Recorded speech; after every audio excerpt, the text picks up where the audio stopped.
నమస్కారం 75వ స్వాతంత్ర దినోత్సవ శుభాకాంక్షలతో ఈటీవీ న్యూస్ కు స్వాగతం. ముందుగా ముఖ్యాంశాలు.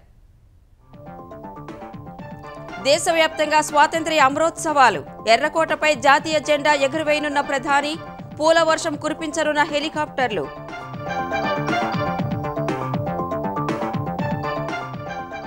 ఆగస్టు వేడుకలకు సిద్ధమైన తెలుగు రాష్ట్రాలు. గోల్కొండ కోటలో కేసీఆర్ పతాక ఆవిష్కరణ, విజయవాడలో జెండా ఎగురవేయనున్న సీఎం జగన్. ఏపీ ఎస్డీసీకి రుణ హోదాపై హైకోర్టులో వ్యాజ్యం. పరిమితికి మించిన అప్పులకు కేంద్రం అనుమతి లేదన్న పిటిషనర్, నిలువరించాలని అభ్యర్థన. కలవరం రేపుతున్న కరోనా మ్యూటేషన్లు. డెల్టా ప్లస్లో మరో 3 ఉపరకాల గుర్తింపు. ప్రమాద ఘంటికలు మోగిస్తున్న ఏవై3. కొత్త ఐటీ చట్టంలోని పలు అంశాలపై బాంబే హైకోర్టు స్టే. భావ ప్రకటన స్వేచ్ఛకు భంగకరమని వ్యాఖ్య. ప్రాథమిక ఆధారాలు ఉన్నట్లు వెల్లడి. భారీ భూకంపం ధాటికి శిథిలాల దిబ్బగా హైతీ. 300కు పైగా సజీవ సమాధి. ముమ్మరంగా కొనసాగుతున్న సహాయ చర్యలు.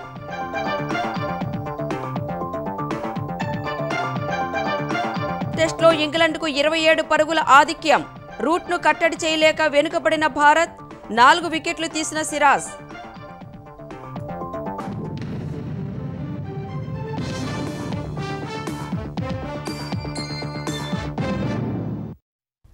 75వ ఆగస్టు వేడుకలను పురస్కరించుకుని నిర్వహిస్తున్న స్వాతంత్ర్య అమృతోత్సవాలకు యావత్తు భారతావని సిద్ధమైంది. కాసేపట్లో ఢిల్లీ ఎర్రకోట వద్ద వేడుకలు ప్రారంభం కానున్నాయి. ప్రధాని నరేంద్ర మోదీ రాజ్ఘాట్లోని జాతిపిత మహాత్మాగాంధీ సమాధి వద్ద నివాళి అర్పించిన అనంతరం ఎర్రకోటకు చేరుకుంటారు. జాతీయ పతాకాన్ని ఆవిష్కరించిన తరువాత జాతిని ఉద్దేశించి ప్రసంగిస్తారు. 75వ స్వాతంత్ర్య దినోత్సవాల సందర్భంగా తొలిసారి ఎర్రకోటపై వైమానిక దళానికి చెందిన M117-1V హెలికాప్టర్లు పూల వర్షం కురిపించనున్నాయి. ఈసారి వేడుకలకు టోక్యో ఒలింపిక్స్లో పతకాలు సాధించిన ప్రస్తుత గత విజేతలు సహా 240 మంది క్రీడాకారులు, సహాయ సిబ్బంది, సాయ్ స్పోర్ట్స్ ఫెడరేషన్ అధికారులను ఆహ్వానించారు. కరోనాపై పోరాటం చేసిన ఆరోగ్య సిబ్బంది కూడా ఈసారి వేడుకల్లో పాలు పంచుకోనున్నారు. కరోనా పోరాట యోధుల కోసం ప్రత్యేక బ్లాక్ ఏర్పాటు చేశారు. స్వాతంత్ర్య వేడుకలను పురస్కరించుకుని ఢిల్లీలో అత్యంత పటిష్ట భద్రతా ఏర్పాట్లు చేశారు. 75వ స్వాతంత్ర్య దినోత్సవాన్ని తెలంగాణ వ్యాప్తంగా ఘనంగా నిర్వహించేందుకు ప్రభుత్వం విస్తృత ఏర్పాట్లు చేసింది. గోల్కొండ కోట వేదికగా వేడుకలు జరగనున్నాయి. తొలుత సీఎం కేసీఆర్ సికింద్రాబాద్ కవాతు మైదానంలోని అమరవీరుల స్తూపం వద్ద నివాళి అర్పిస్తారు. అనంతరం గోల్కొండ కోటకు చేరుకొని రాణిమహల్ ప్రాంగణంలో జాతీయ పతాకం ఆవిష్కరిస్తారు. ఆ తర్వాత ప్రజలను ఉద్దేశించి ప్రసంగించనున్న సీఎం కేసీఆర్ దళిత బంధు, రైతు రుణమాఫీ, ఉద్యోగాల భర్తీ తదితర అంశాలను ప్రధానంగా ప్రస్తావించే అవకాశం ఉంది. తెలంగాణ సాంస్కృతిక వైభవాన్ని చాటేలా గోల్కొండ కోటపై వివిధ కళారూపాలను ప్రదర్శించనున్నారు. జిల్లాల్లో జరిగే 15 ఆగస్టు వేడుకల్లో మంత్రులు పాల్గొని మువ్వన్నెల పతాకాన్ని ఎగురవేస్తారు. ఈ సందర్భంగా కరోనా నిబంధనలు ఖచ్చితంగా పాటించాలని తెలంగాణ ప్రభుత్వం ఆదేశాలు జారీ చేసింది. సంప్రదాయం ప్రకారం సాయంత్రం రాజ్భవన్లో జరగాల్సిన ఎట్ హోం కార్యక్రమాన్ని ఈసారి కూడా రద్దు చేశారు. ఆంధ్రప్రదేశ్లోనూ 15 ఆగస్టు వేడుకలకు ప్రభుత్వం భారీ ఏర్పాట్లు చేసింది. విజయవాడ ఇందిరాగాంధీ మున్సిపల్ స్టేడియంలో ప్రభుత్వ ఆధ్వర్యంలో జరిగే స్వాతంత్ర్య దినోత్సవాల్లో సీఎం జగన్ పాల్గొంటారు. ఉదయం 9 గంటలకు త్రివర్ణ పతాకాన్ని ఎగురవేసిన అనంతరం సాయుధ దళాల నుంచి గౌరవ వందనం స్వీకరిస్తారు. ఆ తర్వాత ప్రజలను ఉద్దేశించి సీఎం జగన్ ప్రసంగించనున్నారు. కోవిడ్ ఆంక్షలు అమల్లో ఉన్న నేపథ్యంలో పరిమిత సంఖ్యలోనే అతిథులను ఆహ్వానించారు. జిల్లాల్లో జరిగే వేడుకల్లో ప్రజాప్రతినిధులు పాల్గొని మువ్వన్నెల పతాకాన్ని ఎగురవేయనున్నారు. ప్రపంచానికి శాంతి, అహింసా మార్గాలు చూపిన గాంధీకి ప్రతిష్టాత్మక కాంగ్రెషనల్ గోల్డ్ మెడల్ పురస్కారంతో గౌరవించుకోవాలని అమెరికా ప్రతినిధుల సభ తీర్మానించింది. ఈ ప్రతిపాదనను న్యూయార్క్కు చెందిన ఓ ప్రజాప్రతినిధి సభ ముందుకు తీసుకురాగా ప్రపంచ మానవాళికి ప్రేరణగా నిలిచిన గాంధీకి ఈ పురస్కారాన్ని ఇవ్వాలని చట్టసభ సభ్యురాలు కరోలిన్ బి మెలోనీ కోరారు. ఇతరులకు సేవ చేయడం కోసం సర్వస్వాన్ని ఇచ్చేయడం అనే దానికి మహాత్ముడు గొప్ప ఉదాహరణ అని కరోలిన్ గుర్తు చేశారు. Martin Luther king junior, Mandela చేపట్టిన వర్ణ వివక్ష వ్యతిరేక ఉద్యమాలకు గాంధీ స్ఫూర్తిగా నిలిచారని కొనియాడారు.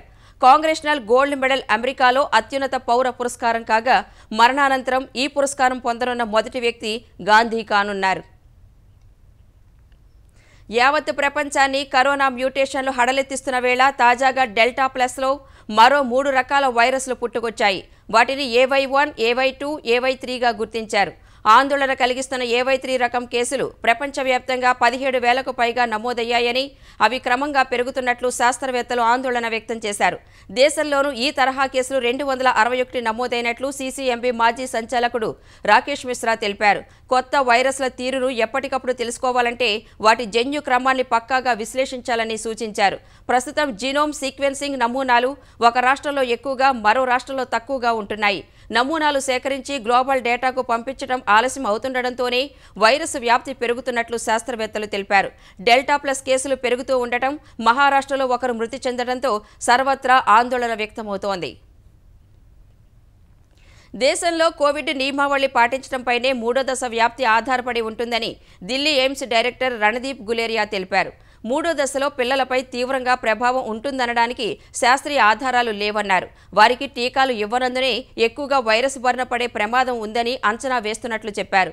విశాఖ గీతం విశ్వవిద్యాలయం వ్యవస్థాపక దినోత్సవంలో పాల్గొన్న ఆయన ఒక ప్రాంతంలో కేసులు విజృంభిస్తే వెంటనే కట్టుదిట్టమైన చర్యలు తీసుకోవాలని, అప్పుడే ఇతర ప్రాంతాలకు వ్యాపించకుండా ఉంటుందన్నారు. Third wave is concerned, a lot will depend on how we behave. If we are able to maintain COVID appropriate behavior, not allow the spread of the infection. Also, if more and more people get vaccinated, they will also get some degree of protection, and then also we will not see a very large third wave. Children have not been vaccinated, and therefore if there is a new wave, it will affect those who are more susceptible, and children will be more susceptible. We may have some increase in the number of cases, but it may not be as bad as the first or the second wave. Caribbean దేశం హైతీని భారీ భూకంపం కుదిపేసింది. Richter స్కేల్పై 7.2 తీవ్రతతో సంభవించిన ఈ భూకంపం దాటికి ఇప్పటి వరకు 304 మంది ప్రాణాలు కోల్పోయారు. అనేక మంది గాయపడ్డారు. ప్రకృతి ప్రకోపానికి అనేక భవనాలు కుప్పకూలాయి. 2010లో 3 లక్షల మందిని బలిగొన్న భారీ భూకంపం నుంచి ఇంకా కోలుకోని హైతీని తాజా విపత్తు మరింత కష్టాల్లోకి నెట్టింది. జూలై 7న దేశాధ్యక్షుడు జోవెనల్ మోయిస్ హత్యతో రాజకీయ సంక్షోభం నెలకొన్న కరేబియన్ దేశం హైతీపై ప్రకృతి కన్నెర్ర చేసింది. భారీ భూకంపం విరుచుకుపడింది. రిక్టర్ స్కేలుపై 7.2 తీవ్రతతో సంభవించిన ఈ భూకంపం ధాటికి వందలాది మంది ప్రాణాలు కోల్పోయారు. అనేక మంది క్షతగాత్రులయ్యారు. భూకంప కేంద్రం సెయింట్ లూయిస్ లుడుకు ఈశాన్యంలో 12 కిలోమీటర్ల దూరంలో భూకంప కేంద్రం ఉన్నట్లు అమెరికా భూభౌతిక కేంద్రం ప్రకటించింది.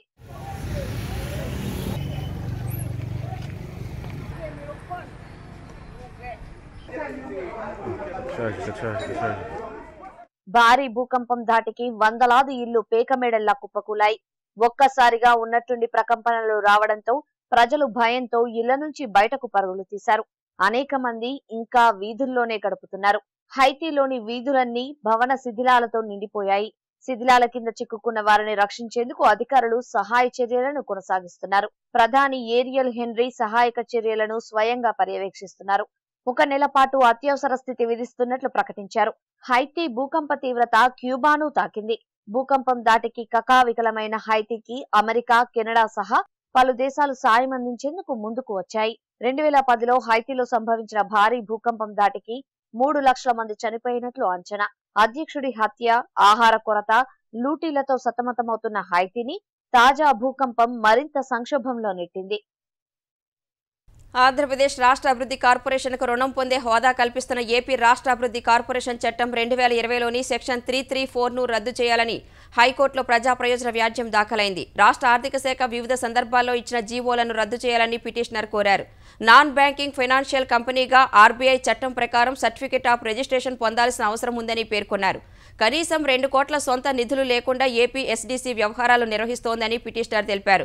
పరిమితిని దాటి అదనంగా రుణం పొందాలంటే కేంద్రం అనుమతి అవసరమని గుర్తు చేశారు. కానీ ఏపీ ప్రభుత్వం కేంద్రం అనుమతి తీసుకోలేదని తెలిపారు. సంక్షేమ పథకాల అమలు కోసం ఏపీ ఎస్డీసీ 24,500 కోట్ల రుణం పొందేందుకు అనుమతిస్తే కేంద్రం విధించిన రుణ పరిమితిని ఉల్లంఘించడమే అవుతుందన్నారు. ప్రభుత్వం వేలం వేయడానికి ప్రతిపాదించిన కొన్ని ప్రభుత్వ ఆస్తులను తనఖా కోసం ఏపీ ఎస్డీసీకి ఏపీ ప్రభుత్వం బదలాయించడం 2012లో తీసుకొచ్చిన భూ కేటాయింపు విధాన నిబంధనలకు విరుద్ధమన్నారు. హైకోర్టు ప్రధాన న్యాయమూర్తి justice AK Goswami, justice N జయసూర్యతో కూడిన ధర్మాసనం సోమవారం ఈ వ్యాజ్యంపై విచారణ జరపనుంది. నకిలీ చలానాల వ్యవహారంలో బాధ్యులపై క్రిమినల్ చర్యలు తీసుకోనున్నట్లు ఆంధ్రప్రదేశ్ ఉప ముఖ్యమంత్రి ధర్మాన కృష్ణదాస్ హెచ్చరించారు. ఇప్పటి వరకు 1,38 లక్షలు రికవరీ చేసినట్లు తెలిపారు. కడప, నంద్యాల, కర్నూలు, తిరుపతి, విజయనగరం, భీమవరంలోనూ ప్రాథమిక విచారణ నిర్వహించినట్లు చెప్పారు. స్టాంపులు రిజిస్ట్రేషన్ శాఖ అదనపు ఐజీ ఆధ్వర్యంలో ప్రత్యేక సెల్ ఏర్పాటు చేసి ఈ ఏడాది ఏప్రిల్ 1వ తేదీ నుంచి జూలై నెలాఖరు వరకు సబ్ రిజిస్ట్రార్ కార్యాలయాల్లో జరిగిన లావాదేవీలపై నివేదిక కోరినట్లు చెప్పారు.